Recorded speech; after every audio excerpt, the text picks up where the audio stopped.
Salutare, astăzi vă voi prezenta cum se scoate o pedală de accelerație de BMW E46 plus alte modele care sunt la fel ca acesta.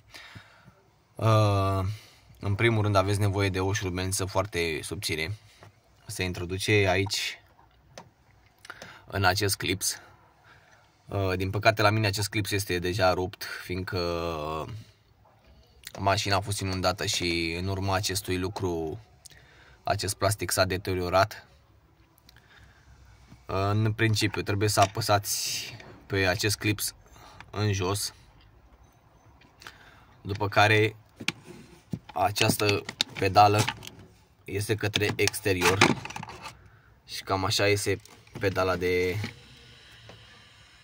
accelerație de la BMW. În schimb, acest plastic se va înlocui. Mai aveți aici un șurub de scos și cam atât. O zi bună să aveți!